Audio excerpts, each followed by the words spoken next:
Good morning, everybody. Welcome to the Opie Radio Podcast. We're 500 feet above the streets of New York City. Down on the streets, you got Mom Donnie's snow. You got junk everywhere. You got garbage piling up. You got 18 dead. You got a subway homicide in the Bronx yesterday. This city is alive, Tony P. It's alive. This city is going crazy, bro. You've got to watch yourself out there. There's black ice everywhere. The snow melted overnight and it froze up on the sidewalks. Oh, black ice. There's black ice, man. I almost took a header walking the dogs today. Well, also there's the rats. Oh my God, is anyone talking about the rats? I was walking doggy late last night, and my regular garbage pail. You know, my dog. You know, he doesn't give a shit. It's 10 below, that it's colder here in New York than Alaska. Until today, I think it's finally going to warm up a little bit. He don't give a shit. He wants to take the full walk, and when I'm the furthest away from my apartment, that's where he wants to poo. And then I got my garbage pail, the same fucking garbage pail I use day after day, putting doggy's dog poo in there, right? And yesterday, I reached into the dog to drop the dog poo. Sorry. It's too early. And all of a sudden, a fucking rat comes popping out of that garbage pail and almost starts crawling up my arm. And I squealed like a bitch. Dude, I consider myself, I'm not going to say I'm a tough guy, but I can take care of myself. You know what I mean? But mice and rats will make me squeal like a bitch.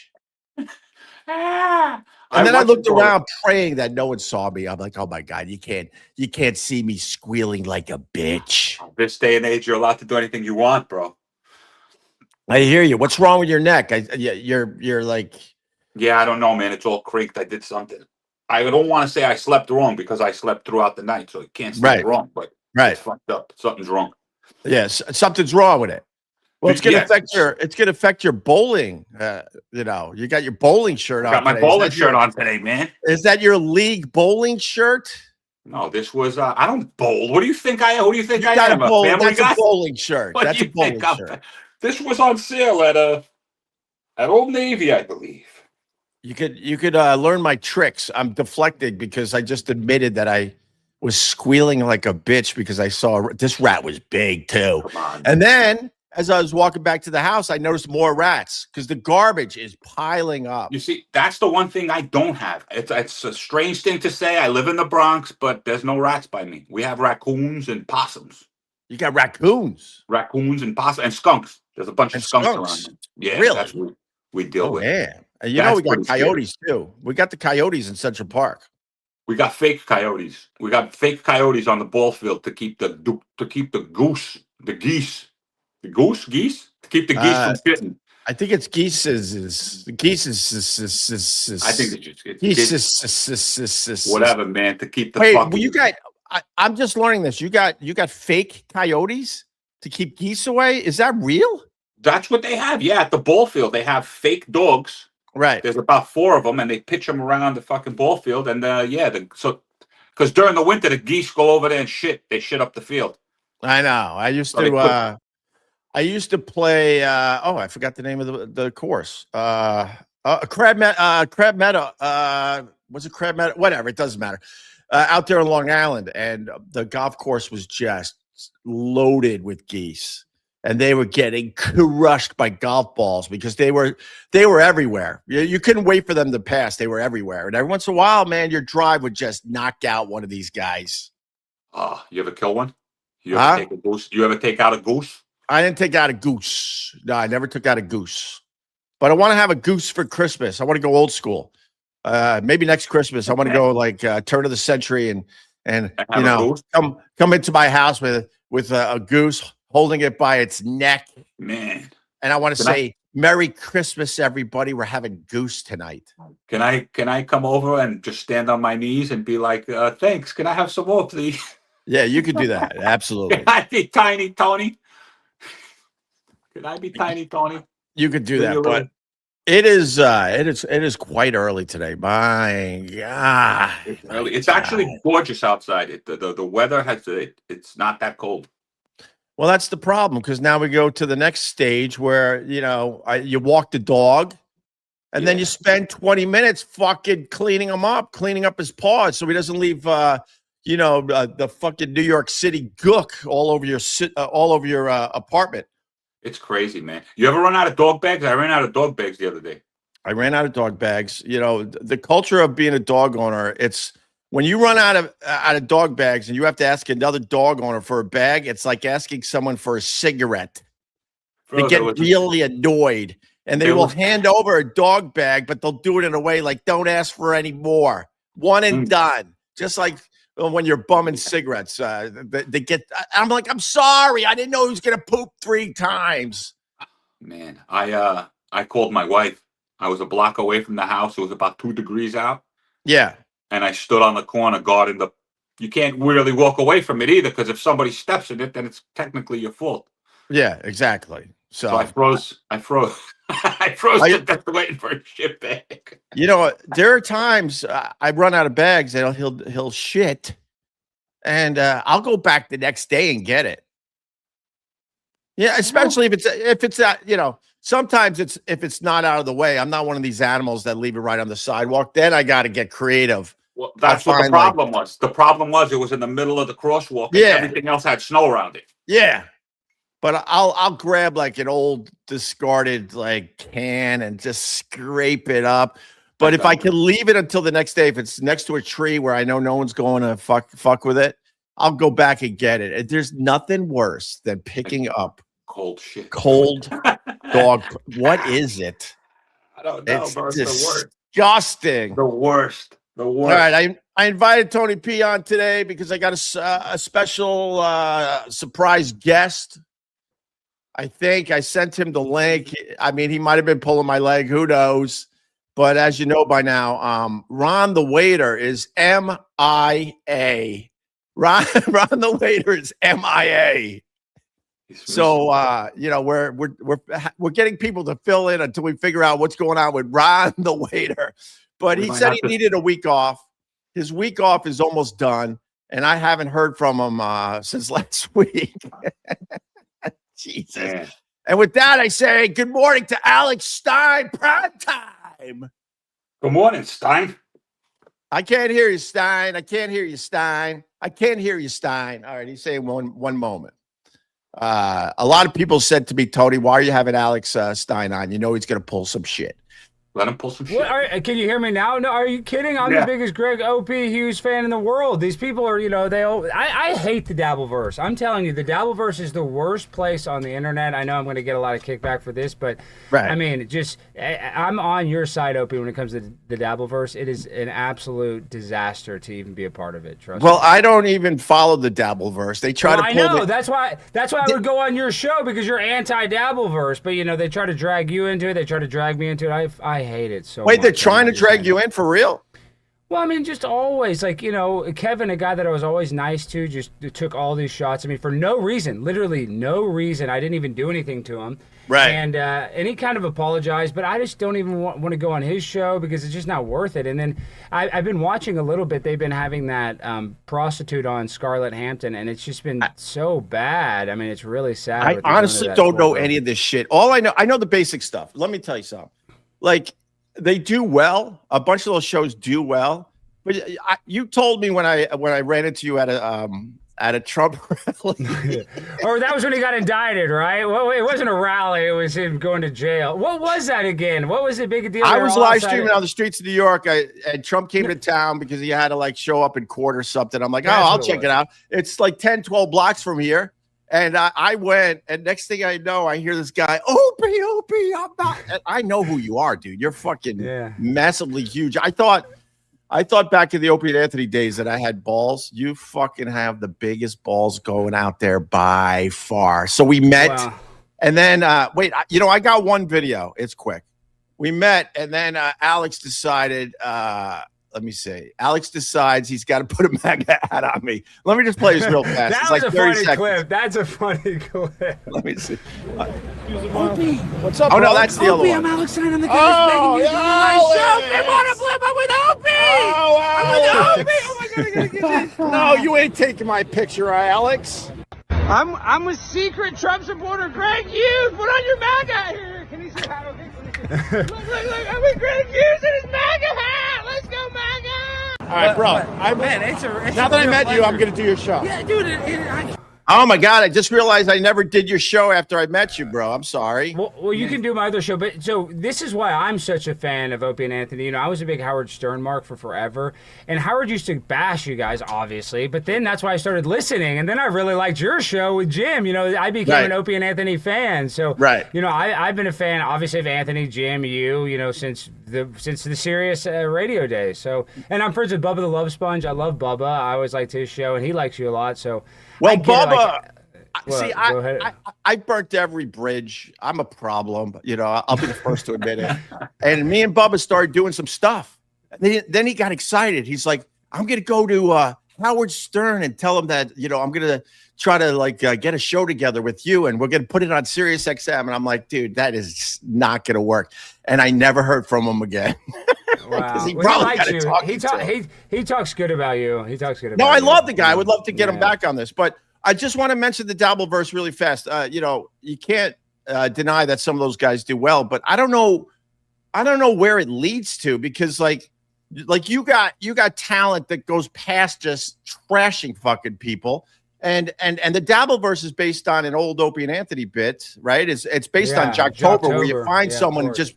Yeah, you could find the weakness. I could find the weakness with you if I really wanted to. Of course. People make fun of me, of course. If I watched enough of your stuff, I would find a couple clips where you weren't as good as, you know, you are, whatever. And then you just focus on that, and then you make the guy look like a complete asshole. It's right out of the Opie and Anthony fucking playbook. It was called Jocktober.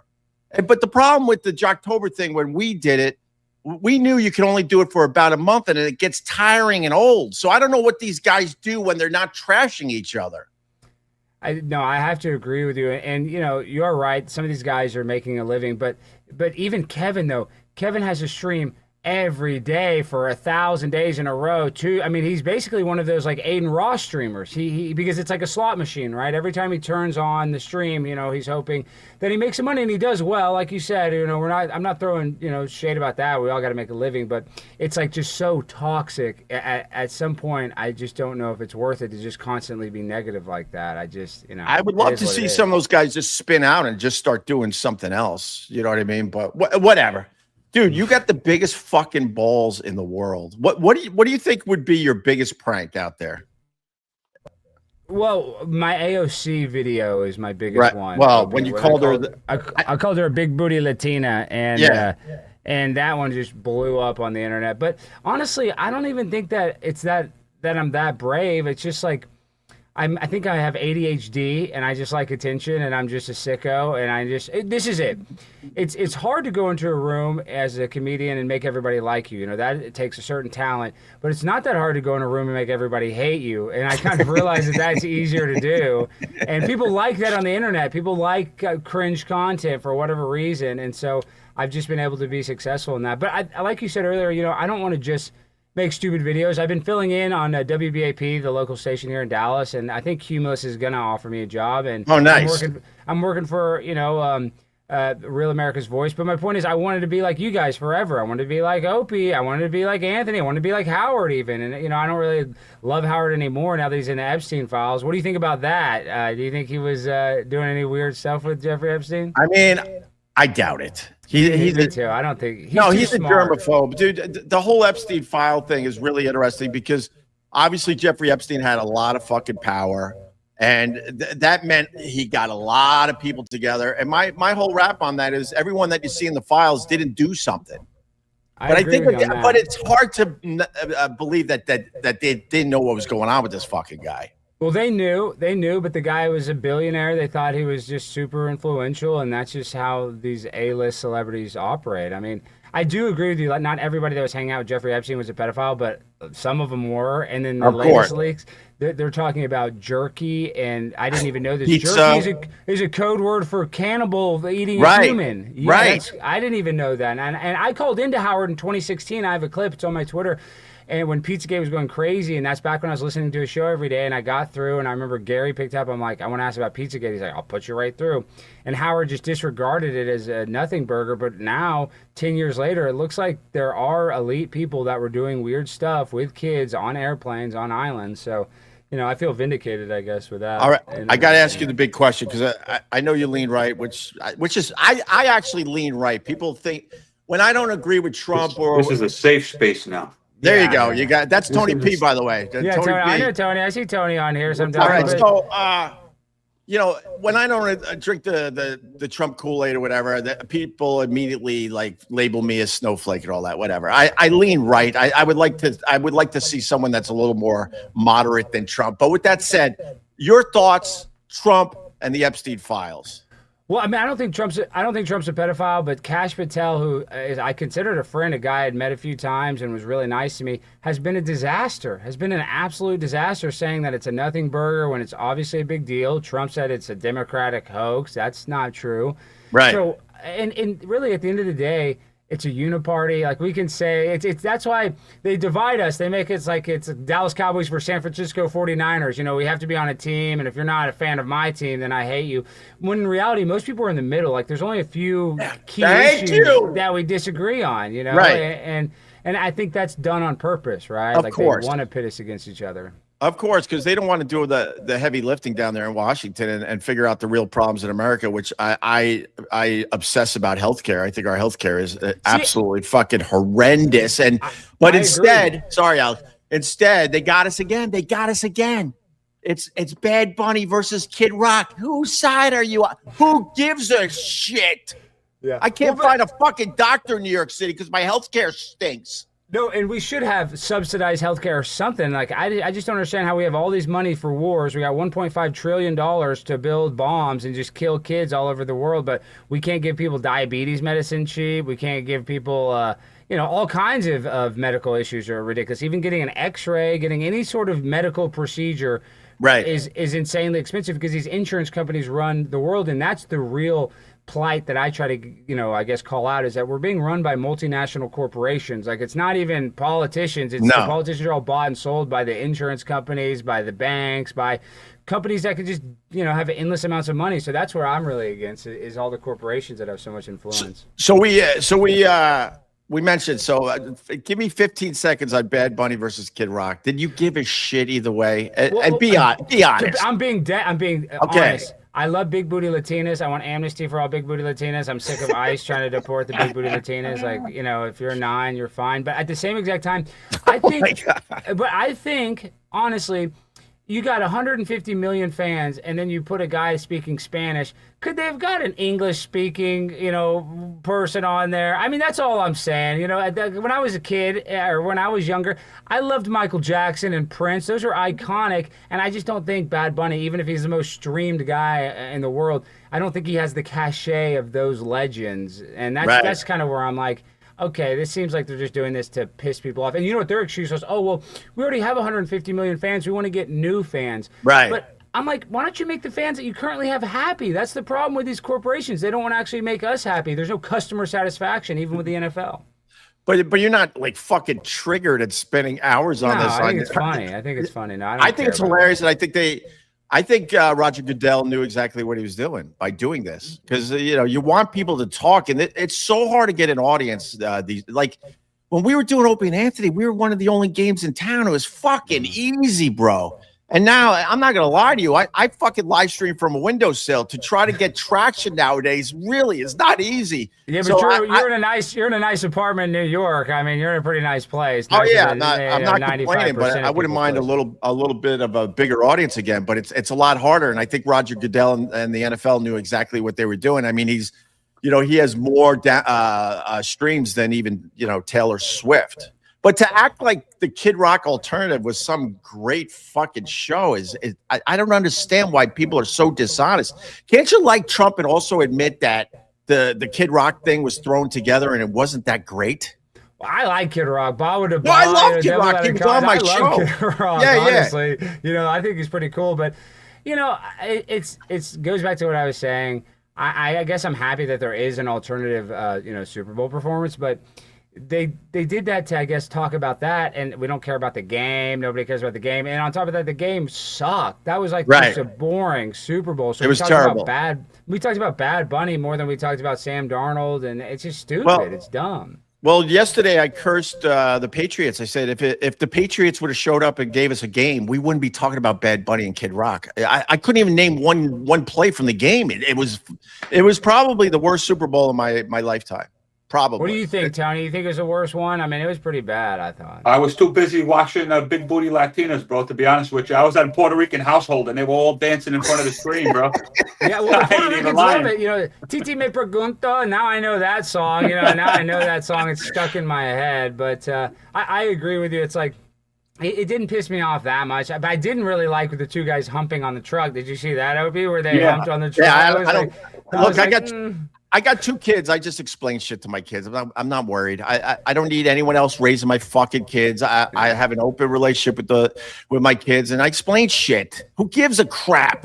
Yeah, well, I'm not anti-gay. I'm a Dallas Cowboys fan, so I have a lot of gay pride, obviously. Oh, but, my God.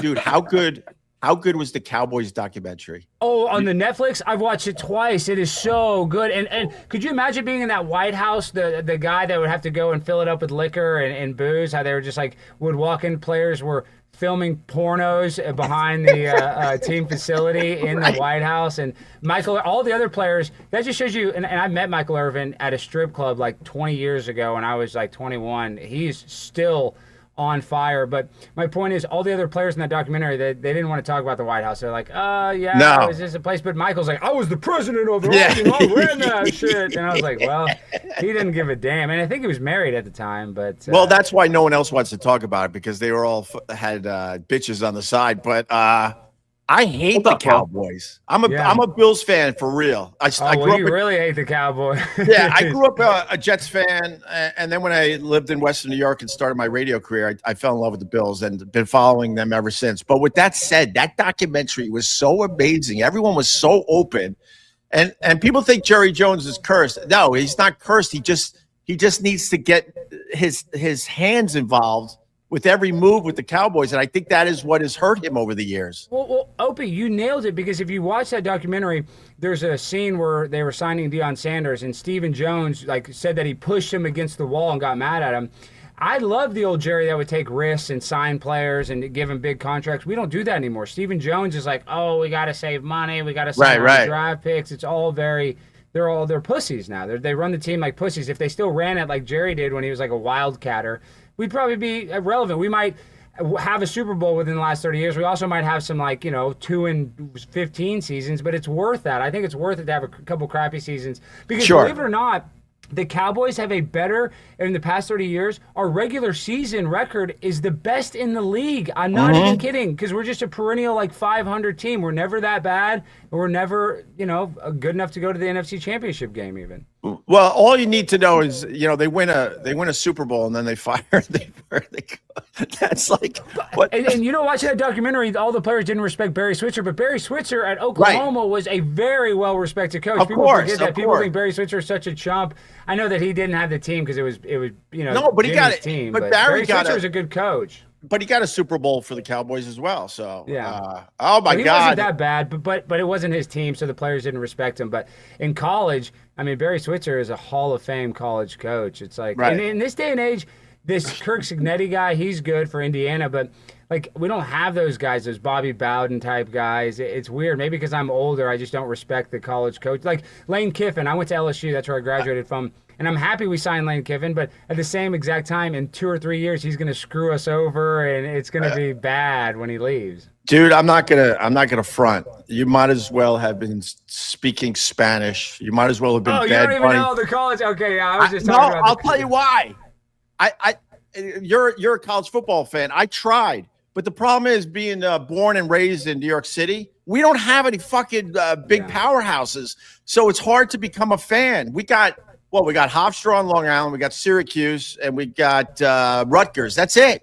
We don't have any real teams, and I don't understand why the NCAA has never pumped up a fucking team for the New York area. I mean, there's a massive fan base up here just dying for college football. I'm honestly surprised that, Rutgers has had a couple good years, but I am surprised that they don't have like some football powerhouses in the tri-state area. I guess Penn State. I mean, they're a beast, but they're in Pennsylvania. But you got thrown out of Penn State. I did with Gavin McInnes with Anthony's co-host. We almost got killed. We almost got killed. I'm not even kidding, dude. They were chasing our car. They had to give us a police escort. I got spit on. Those are the good old days. But, sadly, Opie, like, you're saying that I have balls. That's the good old days. Well, but this is the thing. You're saying, like, it is hard to kind of build an audience, and it is, even though you used to have one of the biggest audiences in the world. But you know what people want to see? They want to see people get killed. They want to see me at a protest get spit on. Like, they don't really care about podcasting. They want to see you, like, get totally, put yourself in danger. Like, I'm actually worried, though. Wait, can you walk us through the Penn State thing? Because, my audience is obviously different than yours. So, but, just give me the basics of that again. I know you were doing an appearance with Gavin, and they didn't want you for what? For your past shit? Or what was the problem? I mean, I was just kind of the appetizer, but we were with this student organization called Uncensored America, where they have a chapter at that school. And Penn State is it's a big school. They have a lot of woke kids. And because Gavin was there, the Proud Boys, the leader of the Proud Boys, all the Antifa from the area were there. And that's actually how the Proud Boys started. They were like protecting Gavin because he was getting assaulted at all these events. So I'm an idiot. Gavin's like inside near the cops. I'm like, I'm going to go out there and, just see what's going on. And so I go out there with my camera phone like a total idiot, and they're hitting me. They're throwing pizzas at me. They're spitting on me. And it's great content. But, it just riled them up so much they ended up having to cancel the gig because they were beating on the glass trying to break into like the lecture hall where we were having the event. So it was insane. It was crazy. I'm sick because I think it's hilarious. Are you ever scared out there? I mean, it kind of depends. Like, I go to these LGBTQ rallies. I'm not that scared there, but if I go to like some of the pro-Palestine stuff, those guys get a little. They don't mess. Yeah. They don't like joke. They don't have as much of a sense of humor. There's a guy, Jake Lang. If you like crazy content, he's a January 6th guy that got pardoned, but he goes and you've probably seen the clips. He'll put like bacon on a Quran. Like he's gonna get killed. I feel really bad. I tell him all the time. I'm like, Jake, I don't know if you really need to do this. Like. There's a better way, but I'm not going to tell anybody, how to live their life. But somebody's going to really take offense to that and Charlie Hebdo and start shooting. I'm not just saying that. I believe that'll happen. One of my questions was going to be, where's your line? And I think you just told us. But with that said, you did throw hot dogs at a Muslim fighter once. Well, they were turkey dogs, though. It's funny you say that. That was my boxing match. They canceled. I specifically used turkey dogs, had the turkey dog wrappers, because I didn't want to be haram. I didn't want to go after them that bad. I just was trolling them. But, they canceled my fight because the Brits are such pussies. They own that company. And that was the biggest video that they had to do promotion for the fight, and we didn't do the fight. It's like, that pissed me off. But then I ended up fighting on Skankfest with a guy by the name of Mike Harrington. He is Luis Gomez's producer, and Mike is tough. I mean, I won the fight, but it was a bloodbath. He's a tough guy for sure. But throwing hot dogs at a Muslim guy and they don't know it's turkey yet. That's fucking ballsy, bro.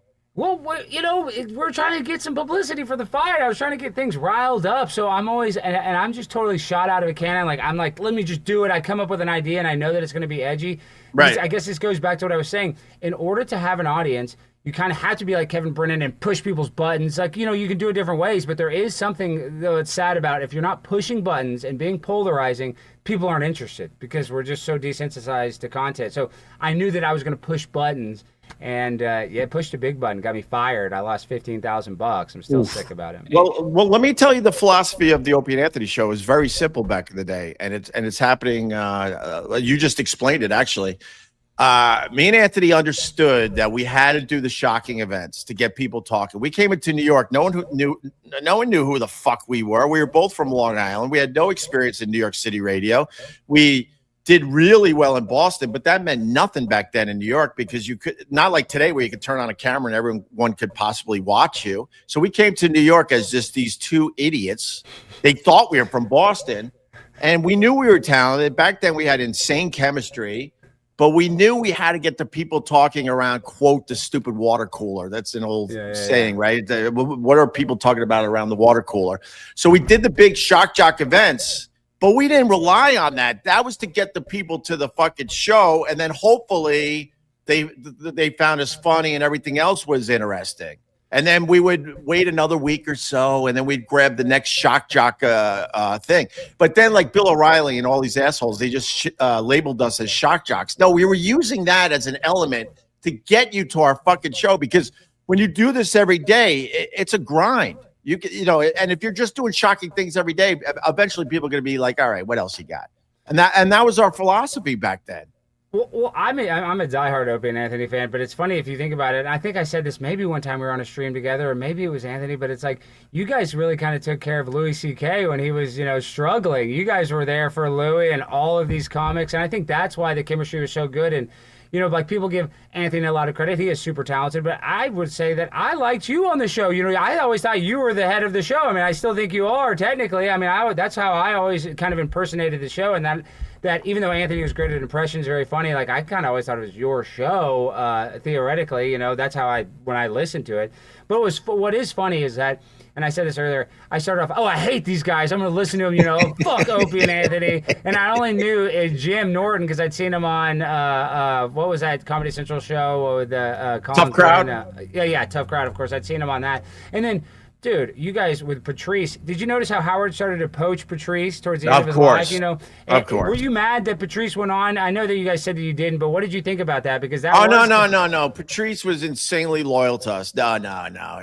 We understood some of these guys had to go on Howard, to expand their audience, but I was never pissed off at Patrice. I knew where his loyalty lied, man. That guy was just fucking amazing. I mean, the clips are still good. I still go back and listen to Opie and Anthony to go to bed. I listen to y'all show. I mean, I'm telling you right now, Patrice. Often. Oh, sorry, Alex.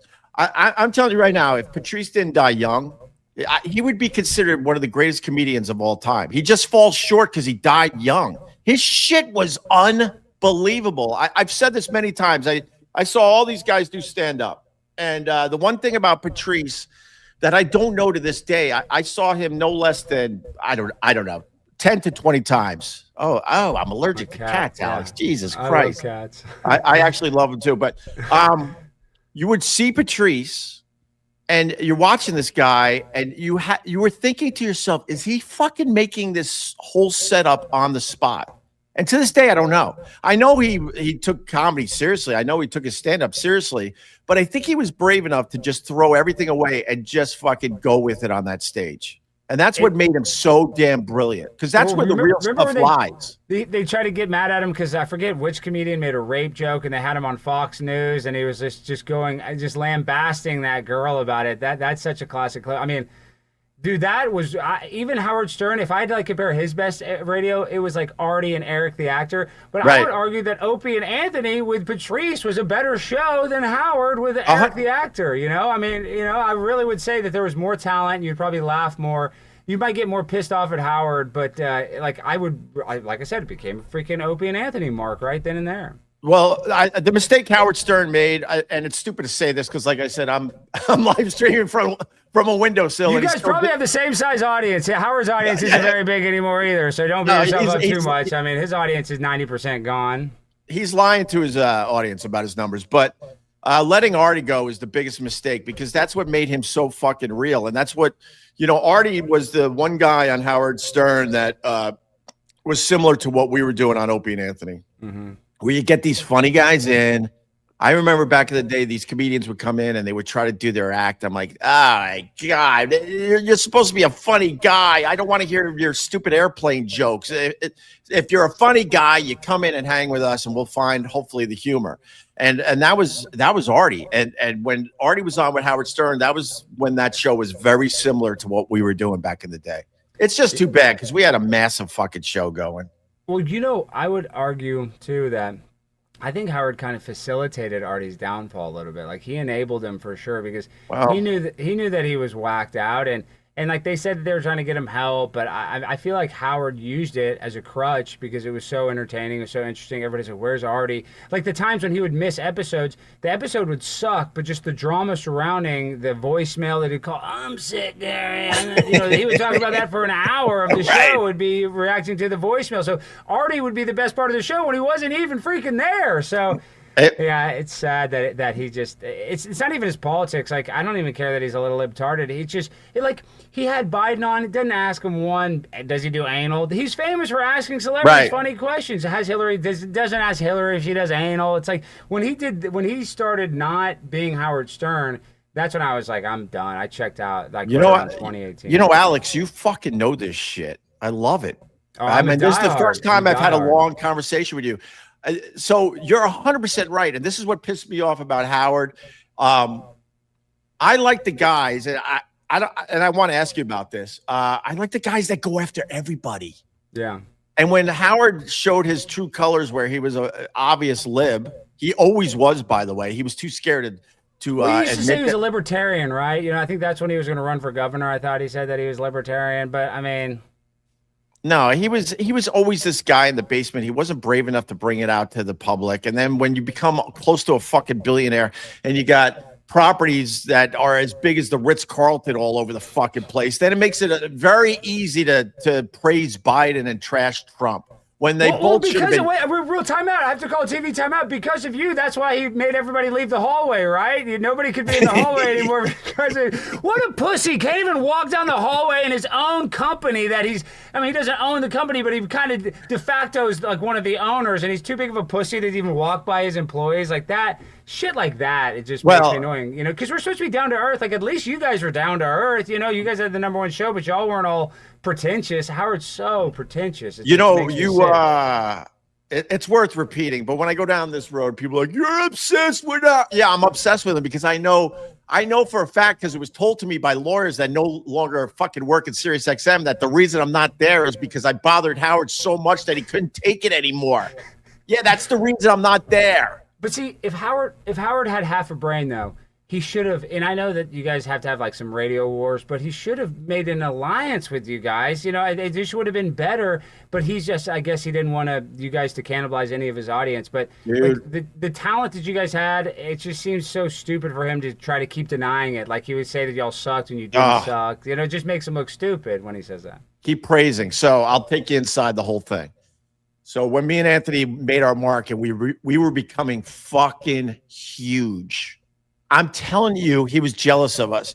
We both worked for the same company. The company wanted desperately Howard Stern in the morning, Opie and Anthony on in afternoons on every single one of their properties. Howard blocked that everywhere he could. So then they had a mismatch. Well, we could put you on our other station that's not as good. They wanted to put us on all their powerhouse fucking FM stations across America, and Howard blocked that. And the only reason you got to think is because he was jealous of what we were doing. Yeah, but there's so much overlapping audience. I don't understand. Like, it's like how everybody wants to start a media company. If you want to start a media company, you don't want to be the only show on the media company. You want some other good shows on there. So it's like, why wouldn't Howard just, imagine if you guys were both on the same thing. It would have helped Howard's audience too, and he knows radio better than all of us. So it's like he was purposely doing it. He didn't care about the success. He just wanted to be, to be fair, he didn't need the help. I mean, his numbers back then were absolutely huge. So to fast forward, they moved our show time to 7, and I started passing Howard Stern in the hallway.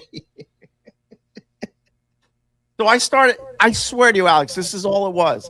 I started saying hi to the guy. After all these years of all of the shit that went back and forth between the shows, I'm like, fuck it. He said some shitty things about me. We said shitty things about him. I'm like, fuck it. We work for the same company. I'm just going to say good morning to the guy. And I started saying good morning. And back then I had Club Soda Kenny was my security guy. I didn't need him anymore at Sirius, but I wasn't a guy that was going to tell Kenny, I don't need you anymore. So I was like, all right. So he was still around. So we're walking the hall and I say good morning to Howard, and Kenny starts laughing like an idiot. Kenny's like a 6'7" fucking monster that has no problem with rearranging your face. He's giggling like a fucking little girl, right? I go, Kenny, what's up? He goes, he's so mad. I'm like, how is he mad? I'm just saying good morning. The guy's but Ronnie liked you. Didn't Ronnie like you guys a little bit, or what was that? Or did he hate y'all? If he hated me, he never showed it, because how it worked was after the show, more times than not, I was in the elevator with Ron because he was getting Howard's car. So, and we would joke and just small talk, nothing crazy. And well, Bubba's still good friends with Ronnie. Ronnie seems like a good guy. I mean, Bubba talks about him like he's really laid back and down to earth. And I'm as a huge fan too. You know who hates Howard Stern the most is Fred. Fred is the only guy on that show, I feel like, that always gives Howard shit back. Did you ever notice that if you ever listened to it? Like, I don't think Fred and Howard get along at all. I don't know what their relationship is. It's fucking bizarre. I do listen to Howard from time to time. I mean, I'm not going to lie. It's all right. Yeah. It's nothing like the old days, but it's all right. He's still getting the job done for his audience. And Fred's a weird fucking guy. He's been with Howard for, I don't know, 40, 45 years, and he barely talks on the show. Well, do you think, and this is the conspiracy, and I think Howard and Ralph were boyfriend and girlfriend. And you know, Ralph took care of his hair. Nobody, I mean, I'm in my 30s, late 30s at that, but I'm saying my hair is graying. How is Howard Stern, 70 years old, has pitch black hair? Like, he definitely has a hair system. So I think that Ralph was on the payroll because he was in charge of that, had to make sure his hair system was always good. And I think that they had some sort of relationship. And gosh, now I'm really getting bad. You know, the rumor is that Beth was like a high-end escort type girl. Wow, I don't know any of this. You never heard this? No, we got to be careful about this shit. I know. I don't want to defame them. I'm just saying maybe she was not an escort, but she was hanging out with some circles like Jeffrey Epstein-esque adult people, you know, and they, instead of doing children, they kind of, you know, pass these women around, because I think the story is that they met at some guy's wedding or something, or some really nice dinner. But I don't know. Beth has always kind of rubbed me in a weird way. I've never really liked Beth either. Even though she likes cats, that's the only thing I gotta just make it clear, because I can't afford another law. We love Howard. No, Howard's not gay. I have no idea. Ralph definitely did not have anal sex, and Beth is not a call girl. No, I have no idea, but I will say this: the Ralph Howard thing was always suspicious, and I remember back in the day, me and Anthony would laugh at it. I'm like, everyone thinks he's a tough guy, shock jock, and he gets his hair done. Like, why is his fans buying into this horse shit? And then we had a guy that came on our show back at WNEW that swore that he had a hair system. Swore. I don't know. I have no idea. This is what the guy said to us. He was a sponsor on our show, and he literally, I guess he wanted to get in good with us, so he said that to us. So I have no idea. I believe it. Because just genetics. I don't think it's possible that your hair doesn't turn gray at 40 or 50 or 60. You know, I mean, and then he has a full luscious head of hair. Like, even, I mean, my hair's receding, and I have a lot of hair. So just from my personal experience, it just seems like it's definitely a wig or a hair system. Like, he's probably got some real hair in there, but it's woven in with hair from like a Bangladesh immigrant. Yeah, I don't know, but just to finish the story, so I started saying hi and good morning to him in the hall. I'm like, it's just a good fucking morning. And then all of a sudden, one day, I get word that they're shutting down the entire place until he gets safely into his compound at SiriusXM. So I got that famous video where I'm in like the elevator bank, and there's a glass wall with the doors to go into Sirius. Yeah, you're being held out in the elevator. And then the security guard would put his hand up like, not yet. And then when Howard passed, I was allowed to go to work, dude. They said I was the second biggest show at the fucking company, and they're making me wait at the elevator banks because this guy can't handle it. So I'm like, fuck this. This was happening day after day. So I just started filming it. And Club Soda Kenny, once again, and I probably should have listened to him. He's like, I wouldn't do that if I was you, GH, because he knew it'd be a major problem with the company. And I was like, fuck it, though. What am I supposed to do? So I posted it online, and my life at SiriusXM was on the fast track at that point. They were not. You think happy. That was it? I mean, honestly, though, if you're like one of the biggest hosts that they have, and the fact that you can't walk down the hallway with another host is I don't know. That seems like a toxic work environment. I mean, I know that you want to obviously get paid. You guys are getting paid well, but it's just like, well, they try to fire me for some bullshit, and well, I got to be careful. And then I was like, no, yeah, we don't want to get any more of lawsuits. But No, long story short, I loved the Sirius XM days. Those were sorry. days. Go ahead. Sorry, Alex. Well, I was going to say those were the best days of radio. Even Howard, you guys, even I listened to Bubba. I listened to all of that. And I even listened to Pharrell. I just loved that era of radio. My God, it's the best. Yeah. But I mean, just to finish up on that, it's like, Howard, like you should be able to take this shit and just punch back. I guess you got your big show. If we're pulling this horse shit, then punch back. But it was always him going behind the scenes and yelling and screaming about us. Do. Huh? That's what liberals do. They just yell. They don't know how to talk. They just fucking yell. They don't know how to punch back. They just yell. They try to be louder than you. Piece of shit. Well, that's even worse. Though he's going to upper management and complaining, and that does have an effect because it puts them in a position where they feel like they have to go act or do something to prove something to Howard. And I mean, it's just I don't understand why you'd want to ever affect somebody else's livelihood unless y'all had real beef. Like I would understand, I have beef with people on the internet, but it's not real. Like I don't really want them to lose their job. I don't really want them to get demonetized or their channel to get taken down. But I just don't understand why a guy like that. It would be just so sensitive. You're Howard Stern. Who gives a shit? Like you're too big to fail. Like so what? A guy's filming you. Maybe that gets some clicks. You don't look that bad. Like he doesn't look bad. You're throwing baloney on strippers' asses. Like what? I mean, who? It's not like you have. That's the other thing is Howard tried to. He wanted to go A-list. He wanted to go Jimmy Kimmel. Right. He wanted to go Jennifer Aniston. And that's when he really changed because he was able to trick us and act like he was just this blue collar, getting up at 6 a.m. Getting up at 5 a.m. and going to work.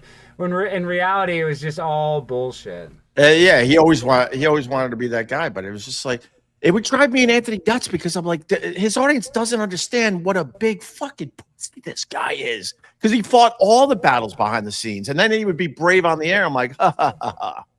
But it was quite the time to say the least, Alex. Oh my God! And nothing will ever recreate that. None of this podcasting, none of this stuff. I mean. It just will never be like that. It's kind of sad, really, that Sirius Radio is dead. I mean, that was in the era before, some people maybe had podcasts towards the end of it, but that was like the last era of radio, in my opinion. I don't even know what they do over there, for real. I listen to Howard a little bit in the car here and there if he has a good guest, I guess. Like if I'm in a rental car, I turn it on because I travel. Right. In a rental car that has it, but I don't pay for it. And I listen to a show, and it's just like Robin not being funny. And I didn't also like when Robin had cancer, and I get that you're going to be secretive, but how she was like not in studio and that they couldn't just admit it. Like if a guest would mention that she wasn't there, they'd be like, oh, it's like right. She has cancer. We don't nobody's going to care that she's sick and that she's missing shows. So I thought that was like it's just an unnecessary lie when people would be empathetic to her. But I get that you don't want to talk about your diagnosis or whatever. But anybody that was really a fan figured it out pretty quick that she was obviously sick and going through something. So it made me kind of worry as a fan. I'm like, is Robin going to die? Can we get a Robin update? I mean, I didn't like that either. I do have to say I still bow to Ron Bennington. He's still getting it fucking done. Yeah, but he's great. I tuned in to Andy Cohen once, like, oh, God, he's like the it girl over there, and he fucking stinks. It drives me nuts because I know what I could fucking do, and I have to sit here at a windowsill and watch fucking Andy Cohen just going through the motions. Well, did you see Andy Cohen was getting canceled kind of because everybody was calling him Jeffrey Epstein? He had like a Skittles commercial, and everybody said he looked just like Jeffrey Epstein. That was cracking me up. I mean, Andy Cohen is not a radio broadcaster, but because he created that Real Housewives franchise, which is just, the biggest franchise ever, that's why he'll always, I think he basically owns Bravo. He's like, runs that. So that's why they all kiss his ass, just because he's, he was on once and he goes, I hear you guys are homophobes. I'm like, oh, God, we're not homophobes, you idiot. Our track record shows we're not homophobes. Well Jim, you got Jim on the show. Jim can't be a homophobe. Jim allegedly married a trans. Well, Jim talks about how he would go and sometimes get with the lady boys back then. He's, he would joke about that. I looked at him like, we're not. What are you talking about, you idiot? Oh, I hate them all. Alex, I got to ask. I got tricked by this guy, and now I know who he is. What's your relationship with the I don't know his name, the black guy that does those fucking viral clips. Weren't The you homeless involved? guy? You're talking about my buddy, the guy I ran into Barstool with, or It's the IG black bum? guy in the subway that jumped off the. yeah, the fake homeless guy. His name's Esteban Romero, and he's he's not really homeless, but he's not really home full, if that makes sense. Like he lives in a one of those kind of group homes where you like rent a room. He's definitely not super rich by any means, but yeah, he goes so viral. He's actually a friend of mine. He was a vet, went to school in Brooklyn with Bushwick Bill, so he's a old school New York guy. He's so hilarious though, because New York. I know it is the greatest city on earth, but you have to admit, Opie, it has gone downhill in the last few years. Like it is not it was so good after 9/11. I remember going there as a kid. It was so cool. And now you go to Times Square and it's just like, I know Times Square is not the best representation of New York, but you know what I mean? I think it's just an indication of kind of where it's going. Like it used to be so cool to buy the fake Oakleys and all that stuff. And it just, the vibes are just so different now in New York. It's too bad. I mean, it's very, very hard to live here. I mean, they just crush you day after day.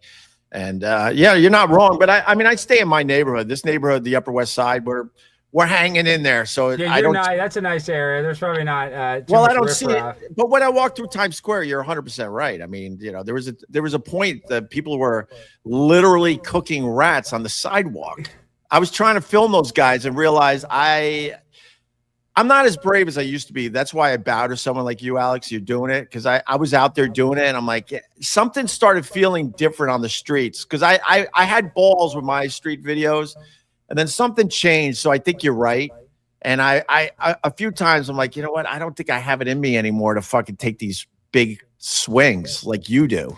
Well, I don't even like to. I mean, I did some live streams around Times Square, and these people are just like, everybody's on edge, and it's just not. It used to be like people were on vacation to New York, and everybody was kind of in a good mood when you go to Times Square. Now it just seems like you're going to get some scam from like some Somali or something, or they're going to steal your iPhone. It's just the vibes are different. It doesn't feel like the New York that it was not that long ago. I'm being asked about that guy, the homeless guy. So there was a video. I'm trying to remember.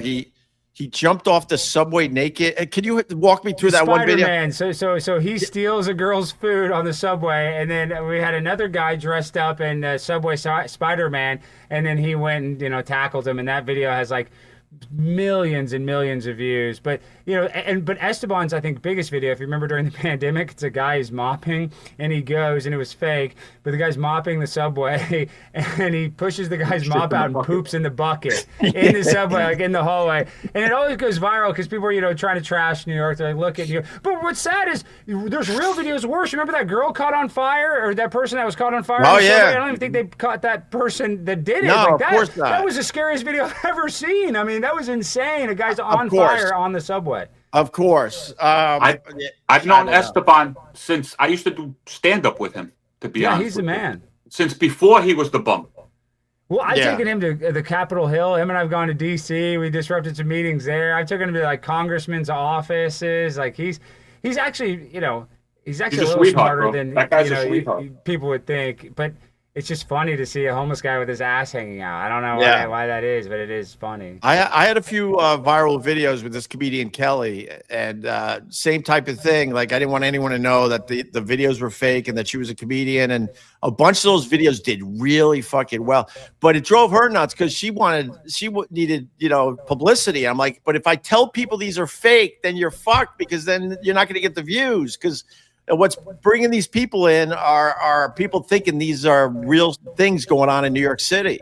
And we had a decent run with those. Is that Esteban's videos get millions of views, but he's not really able to monetize it because it's always other people sharing it. So that is his problem. He has billions of views, as many views as all of us, more probably now, but he can't really monetize it because it's these goofball videos where he's just like has his ass out on the subway stealing girls' Chinese food and getting tackled by Spider-Man, Did you bring him into Barstool? I brought him into Barstool. And, that video was there. I brought him in while they were live on their show. I think it was called The Yak. And it was like their biggest video. And I've apologized. I became friends with Kirk Minahan, one of his broadcasters on Barstool. And I was friends with the guy that worked there. I went to LSU, and my roommate was his roommate's brother. So this guy, Ben Mintz. Long story short, I had a video during the Super Bowl and the Bengals were in it. And I called into their city council and I was like, oh, my wife and kids love me because I have a drinking problem. So I bet all of our money on the Bengals and I just kept pushing it. And now I'm a rich man. You know, I got $250,000. I'm so thankful for the Bengals. And I'm like kind of acting drunk in the video. Well, Barstool shares it. And then like after an hour, after it gets like 1 million views, they take it down. So I tweeted Dave Portnoy. I'm like, why are you guys so sensitive, pussies, you know, deleting this video? so he invites me on his podcast. Then about 2 hours later, he talks to some people at Barstool. They're like, no, don't have Alex on. He's going to, you know, it's going to go sideways. And so he's like, uninvites me. So then him and I have this public spat. And in our DMs, he's saying all this cringe stuff like, oh, well, I'm going to sleep so good on my $500 million. So I share that. And like, I actually ratioed him on a couple of the tweets. But long story short, I was annoyed. So I got Esteban. We went to New York City. We ran into the headquarters and I had on this New York Islanders hat. So I looked like I was like a Barstool employee. And I had Esteban and we had him in like sweats so he didn't look all jacked up. And then in the elevator, he took off the sweats and he was in his homeless outfit. And we got into the thing. They opened the door. They got in because they thought we were like, I just walked in with confidence. They thought I was meant to be there. And then they realized, I'm like, where's Dave Portnoy? So then his security, it's like these black women, they cut my face, you know, they beat us up basically. It was such good content. And long story short, it was a funny video. It was one of their biggest videos on their YouTube that year, me breaking in while they're live on the air. And I tried to bend the fences with Dave. I've had multiple people reach out to him. And he just is holding the biggest grudge. Like, I've had people at the company reach out and say, Alex, it's just a joke. He knows it's a joke. So I actually like Barstool. I don't hate Barstool. Dave's so annoying that he's I'm persona non grata. Like when I confronted Brittany Griner at the airport. It was the biggest story because all of the WNBA wanted to get private airfare. You know, they wanted to have private flights, and so they made it seem like it was like the Holocaust. They made it seem like it was the worst thing ever, and Barstool couldn't even cover that. And I was on the ticker of ESPN for 2 days. Like, you know, YouTuber confronts Brittany Griner, and this is why these women are unsafe and they need flights. So it's just stupid that I have done some sports relative stuff and they won't even cover it. Wait, no, I gotta fill in the blanks here. So you go to the airport, Brittany Griner, and you basically asked her if she fucked Putin to get out of Russia, get out of jail, and and you asked her if she hates America. Yeah, and I was like, I go, was it a fair trade for the Merchant of Death? And now, you know, did you bang Putin? And you know, it was just a joke, but they took it like it was such a big deal. It was, but that one didn't make sense that she got released. It's fucking weird. But then, because of that, to your point, the WNBA redid how these women travel because of you.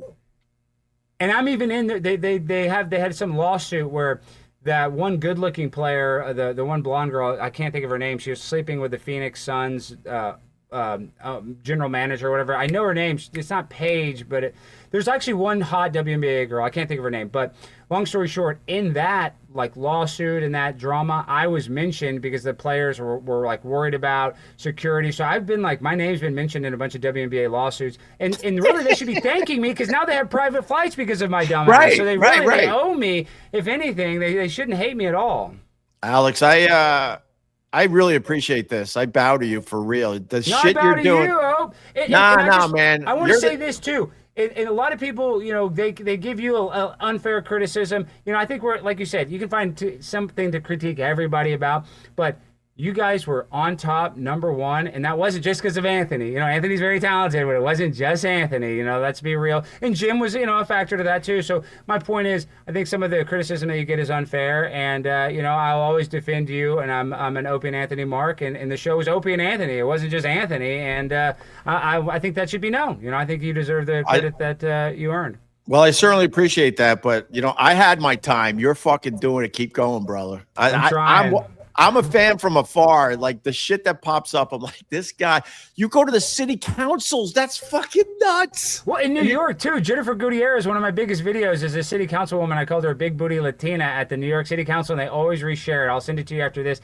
They hate me at the New York City Council. They hate me. So right. I need to go back up there now that Mom Donnie is mayor and go give him the business. You know, he's a goofball for real. You see, his mom was in the Epstein files. I saw that, yeah. But I hate all politicians. You know, people try to label me. I fucking hate them all. So when I see someone like you going to these city councils where it's all just fucking bullshit, and you get up there in front of the mic. Sometimes you're dressed as a woman. It's like I'm like this guy.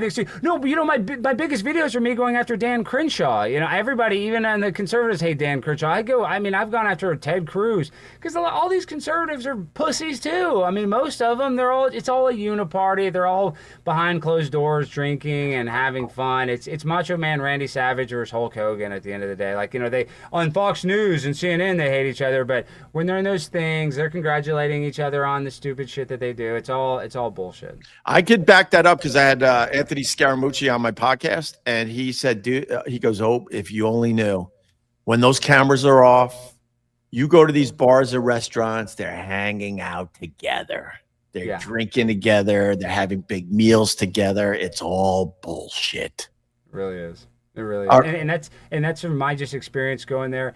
That yes, there are some politicians that hate each other, but I would actually argue that there's even more beef within the parties. There's actually more animosity between Republicans and Republicans on Capitol Hill. Everybody's getting mad at Thomas Massey, but there's just endless examples of that because those people are actually competing for power within their own party. So that's actually where there's more beef within your own party. So it's all the opposite of what we see on Fox News and CNN. If I like any of them, it's the ones that go against party that I'm like, okay, I want to pay attention to that guy. So at Massey, I'm like, oh, okay, that's kind of brave, kind of. Marjorie Taylor Greene, all of a sudden, kind of brave. She's wild. I hate that she quit though, but she was the most loyal to Trump, and that's another thing that makes me mad about Trump. She was so loyal to him, then all of a sudden she's Marjorie Taylor Brown because she doesn't want to keep funding these wars. It's like, And I want to add Fetterman to that list. Fetterman's a good guy. He seems like he's pretty base and cool guy. So he's so going to be a Republican soon, right? He basically is. Well, okay, this is so stupid though. This is one thing that, and this I don't even know why we argue about this. I got to show an ID to go drive a car, buy a beer, to get on a plane. I think you should probably have to show an ID to go vote. And he said that, and they're trying to cancel him for saying you need to show an ID to vote. I agree with that. I agree with that. You can't say that. It's racist. For everything. Why wouldn't you have to show an ID to vote? So I agree with that. Alex, I got to go. I actually end these things so I can bring my kids to school. My life has changed. My life has changed, brother. But thank you so much. This was huge for me. We'll do it again soon. All right. See you, Tony. Later, man. It was nice watching you guys. Sorry, yeah, Tony.